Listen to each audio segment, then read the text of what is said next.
Hello everybody and welcome back to the Witch's Zodiac, which is a discussion about the pagan astrological wheel of the year with the wonderful astrologer Zoe Hind. Hello! Hello, how are you doing? You good? I'm good. I'm enjoying this warm spring weather. Yes. Oh. Soon. Soon. It's so funny, we're talking today about Beltane, about the fire festival of Beltane. We'll talk about pronunciations in a bit. And it's just blooming freezing. So today we're trying to bring the bit of summer. Yeah. Huddling around the warmth of the Beltane fires, we're trying to bring a bit of Beltane, a bit of that beautiful May feeling to this quite cold spring day.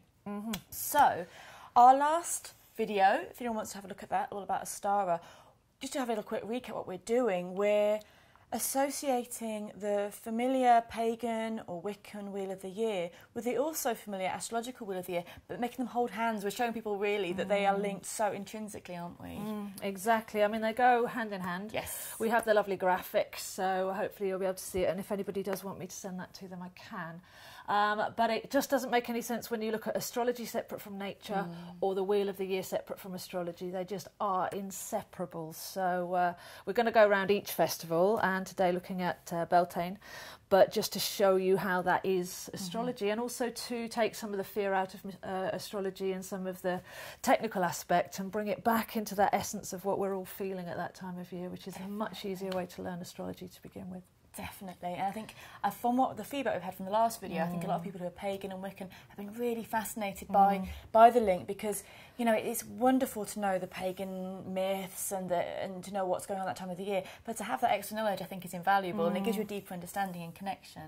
It does, and I think it's just been taught very badly, very clinically, very mathematically. So you'll find a lot of people on the pagan Wiccan path are more intuitive right brain, and astrology does require you to jump into that left brain, but you've got to bridge the two gaps. So the way I like to teach it is to first of all let people know that they're actually waking up to remember astrology rather than seeking for something from the outside, and second to just look at it as 6 axes rather than 12 signs.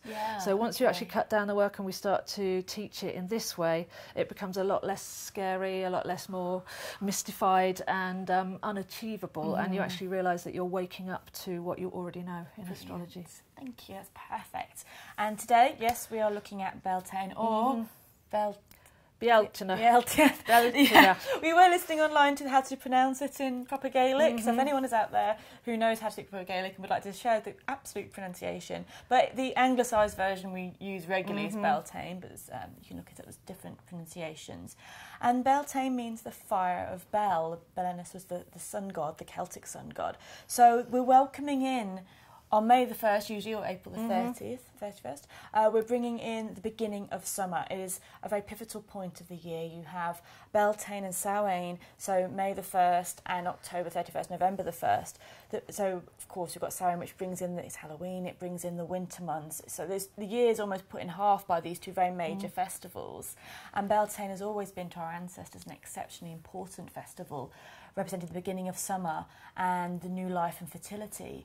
So what's going on with the stars, what's going on astrologically when we're celebrating Beltane? Well, very much what you just said. It's inseparable from Samhain. Yeah. So at Beltane, you have the herds were taken up to the summer pasture, so it is to do with the cows and passing them through the fires. Yes.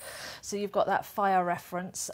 In astrology, it's actually the middle degree of Taurus. So that's bang on the middle degree, cows 15 degrees, Taurus, the bull. Taurus the bull. So we have the bull here, and the bull here is clearly showing his fertility and his drive and his strength. So the bull represents drive and strength and fertility as we hit this exactly in the middle of the fixed sign of Taurus, which is a stable earth. The bull, productivity, slow moving, let's anchor the earth energy and do something with it. But I think, again, if you just look at the bull, that's kind of alienating to some of the female Taurians, but we also have the cow. And the cow is very similar energy, but she was respected for being able to give leather, meat, milk, and to be able to plough the land as well. So it was one of the most prized possessions of the Druids. And you'll see that reflected in a lot of the myths and legends, and we're going to talk about the actual age of Taurus and how that came in a bit later. But have a think about the bull and the cow together, and that might help you make the Taurus energy make more sense.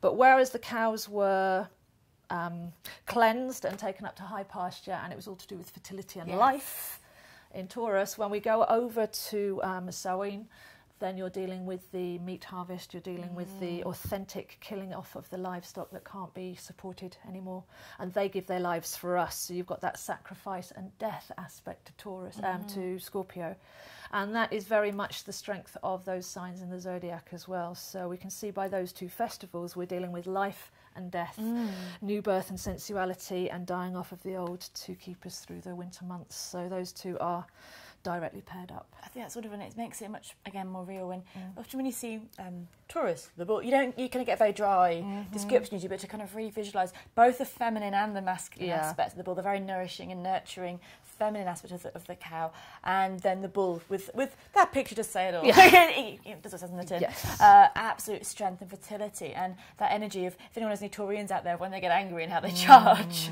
And I think it's lovely because it's a nourishing, creative, strong energy, which again, I think when you kind of just go, oh, I'm Taurus, I'm stable, you know, all the things you get told when you just look at general astrology, it's so nice to look at where it comes from, and the power and the passion and the creativity.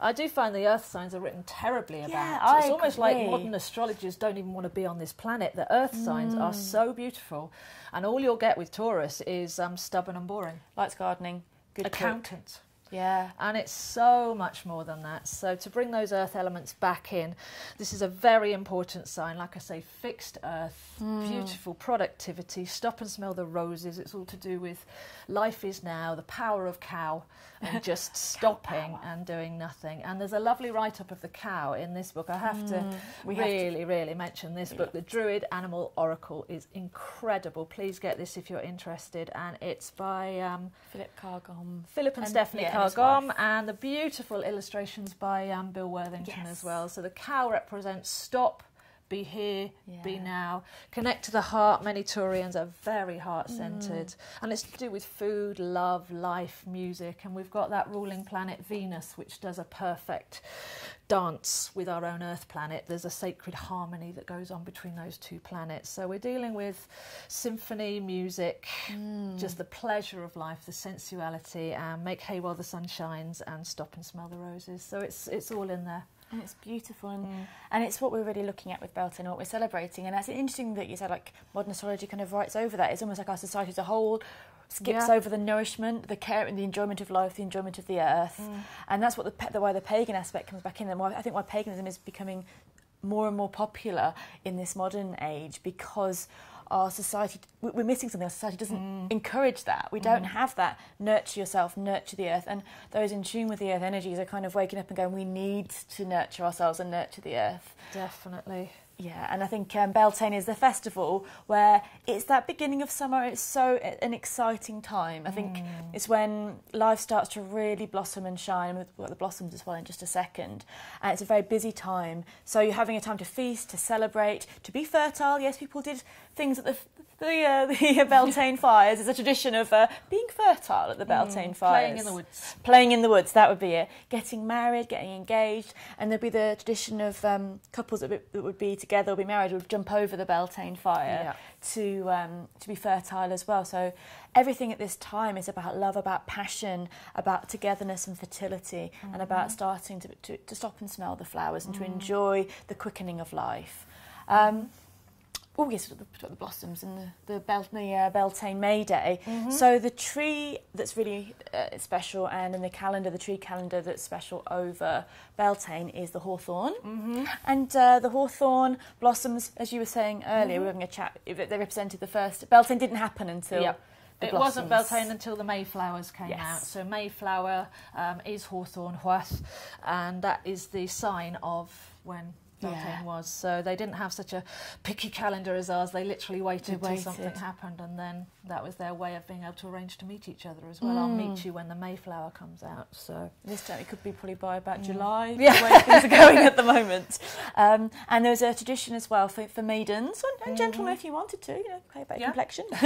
No, we this with the girls, but on the dawn of Beltane to go out and to bathe in the dew to assure beauty and glamour for the year. It was a great time to divine for who your true love was as well. It was a time of the pagan tradition is it's of the young god. He grew up quite quickly. He was born at the solstice, but he's become the young god now, and he's chasing, he's fertile, he's chasing the goddess. And the goddess is seen as the land. So the young fertile god is fertilising the land, and that's how the balance of the male and the female, the god and the goddess, is at Beltane. So there's lots of that element in our own reenactment of Beltane and ritual of Beltane. You know, there's kind of often playing games of women, you know, of women running away from the guys and the guys having to chase them. But it's a perfect time of year when, you know, when everything comes to life, where courtship happens, when engagements happen and weddings start to happen as well. And the maypole, the red and the maypole. Don't remind me. Can't forget the maypole. Can never forget. Every time I try to dance around a maypole, things have gone badly. Never work with maypoles and me. But again, that's the fertility, celebrating the I'm never forgetting the Wicker Man, how horrified they were to discover that the children were dancing around a fertility symbol. But it's the weaving of the magic of the land, isn't it? Exactly, with the red feminine blood, the white masculine semen, the pole crowned with a coronet on top, masculine and feminine all over the place. Absolutely. So and then we've got the rose quartz as well, which is that fertility and love and nourishment. I think when you look at books about rose quartz, it's the often seen as the one for Taurus, so the time of Beltane, but also it's about nourishing yourself and loving yourself and self, for comfort, for joy, for the heart chakra. So this is the crystal that one of the crystals, go with what you feel is right, but one of the crystals you can work with at this time of year to unlock that self-love and that nourishment and that nurturing feeling, and for love and for romance as well. It's the one to attract romance in, to attract love in, and to attract acceptance of yourself as well. Now I also want to talk about back to the cows. Yes. I was fascinated, a little fascinating bit of information. Well, I think it's very interesting because astrology is more than just where the planets are today. It's where they've been in the past. And what we measure ourselves in is ages of just over 2,000 years. So many people will know now that we're coming out of the age of Pisces and into the age of Aquarius. But the real paganism dates back to the age of Taurus. So when you see the cow with the horns, this is a sign of the crescent moon. And a lot of the paganism came in before the solar cult, for want of a better word, made itself manifest in the age of Aries. We actually had the lunar cult in the age of Taurus. So whenever you see a cow and those crescent horns, that will go back to roughly 6,000 to 4,000 BC. Yeah. And then we see things like Hathor, late images of Hathor have the crescent moon horns and the solar disk. And what we can see in that stonemasonry and that imagery is that's when the lunar and the solar were working together, and then slowly the solar took over to bring us the age of Aries, where you get rams and ram's horns and all that kind of soul energy coming through. So there was a time around 6,000 to 4,000 BC when it was the age of Taurus, and this is what was really important. Same with agriculture coming in, so the cattle gave us the ability to plough more land, to create more food. So the cow was really, and the bull, very, very prized possession. But when you're out and about at museums or looking at church architecture or whatever, you'll often see the crescent moon and the sun, and that's taking you back to the age of Taurus when all this was happening. That's excellent. And I think with Hathor as well, she was, again, the goddess of the woman's goddess, wasn't she, of childbirth, and again nourishing and nurturing that people, the goddess would be plead to help them with very domesticated women's issues, mainly love, childbirth, the very earthy everyday things. And she was a beautiful goddess, and it is a shame that we've kind of lost our little respect for cows and for bulls. It's kind of like, you know, they're just there for us. No, these animals are really very special and have had a great history of being really prized. And a lot of the Irish myths, they centre around fights and cow stealing and I've got the biggest bull, no, I've got the biggest bull, and wars are fought about who's got the biggest bull.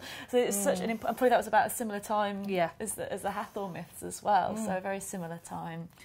So I think it's all fascinating. Hopefully gives everyone a bit more in-depth thought about what's going on at this time of year.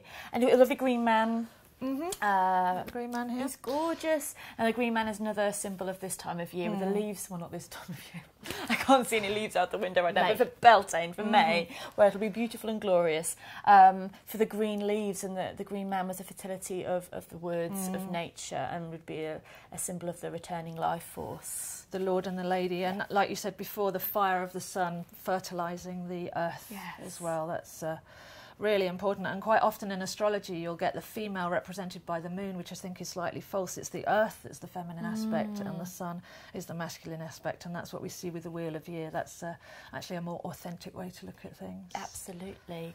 So, and also for people interested in fairy lore and fairy magic, Beltane was a day where you could see fairies. Beltane and Samhain are those between the worlds kind of times. Particularly Samhain's a time when the veil was very thin, but Beltane as well in a different way, when the veil between the worlds were very thin, and that's what people would divine at this time, when people would try and find answers, but also they'd be able to see fairies and be able to go out in the morning and if they bathed in the dew, they'd be able to see magical things as well. And I think astronomically the reason for that is that Taurus to Gemini is on the cusp of the Milky Way, the milk being the cow. Yes. And the river Boyne is actually aligned to the Milky Way as well, and Boan is the cow and the goddess. So you've got the Milky Way running between Taurus and Scorpio. And it was said that souls came in at Taurus and left at Scorpio. So that's where we get those festivals as well, and it's all to do with the Milky Way, which is directly related to the cow. Cool. That's actually reminded me of something as well. The St Michael's line, the ley line, which is actually called the Beltane line before it was called the St Michael's line. One of the most well-known and longest ley lines going down up from Cornwall, going up into, I think in Norfolk, somewhere. It's a straight line. It comes straight across the country from St Michael's Mount, you see, but through Glastonbury Tor, all the way across the country. And before it was called the St Michael's line, before the Christian, it was called the Beltane line because of the alignment with the sun at Beltane. And there's all those sites, lots of churches called St Michael's on that line. It's important to maybe look at that link of pre-Christian history as well, and the life-giving and the beginning of the new. So, and again, there's links, I think, with the Beltane line with the Milky Way as well. But I'm not quite sure about my facts on that one, so I won't sound silly by saying them. But so this is, this is a very, and I'm sure that the other lines as well had different names before the Christian lines. But anywhere that's on the St Michael's line also would have been that would have been a pagan line, would have been the Beltane line. Yeah, and that was all about the sun shining and St Michael was known as the shining one, wasn't he? So it's about the shining and the brightness. Again, back to the fire festival. He's as an archangel, I think. Obviously, I'm not great at my Christian angels, but he was known as the fiery one, the shining one. And before that, you had other gods who were the shining one, like Bel for Beltane, Gwyn ap Neith as well, the shining ones. So this is really fascinating that this line has really predominated in part of the country. Anything else about Beltane? Or maybe things people could do at Beltane, apart from bathing in the dew, which would be nice. Maypole dancing as well. I guess there's the tradition of tying ribbons onto the hawthorn tree, so you could actually go and visit a hawthorn tree and make a wish, as it were, or at least give some good intentions for the year going forwards. You can still find, I think people, even they're not quite sure why they're doing it, people are drawn to tie ribbons around trees. So that's a fascinating, brilliant thing to do. Your own fertility. I mean, it doesn't have to be about your own fertility, she says, pointing to wombs. It can be about your creative fertility. It can be about anything you want to bring into the world this year. It's a great time for spells and magic about bringing your own personal creativity or fertility and manifesting, because Taurus is all about manifesting, isn't it? It's all about the practical, bringing it into the real. So anything you would like to bring in. Fairy magic, nature magic, going out and enjoying, wearing the colours of Beltane, which is red and green, the life, and red, white and green, the life, the blood and the nature. And for enjoying, as you said, stopping and smelling the roses and enjoying. And I think the rune Fehu as well, the cattle rune. Oh, yeah. It says if you want abundance, you first be grateful for what you have and share. When you're in a time of abundance, if you share with everyone else. And there's a lovely thing in The Hobbit where he paints that rune on the door. Gandalf paints the rune on the door, and then the Hobbit gets eaten out of house and home. But the cow rune is very much, let's share the wealth and let's all be abundant. So there's that feeling of joining in and community as well. Oh, brilliant. Well, thank you so much for that. It's been really, really fascinating. I really hope you guys have enjoyed it as well. And we'll see you for the next festival.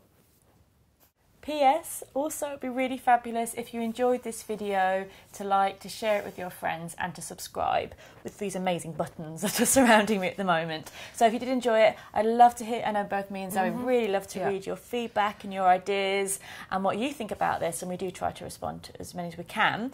And also, if you'd like to check out more of Zoe's work, her website is astrozo.com, and your YouTube is Zoe Astro. That's right. But the links will all be down here, so below my knees. So do check out the links on the websites, and thank you again for watching. See you next time.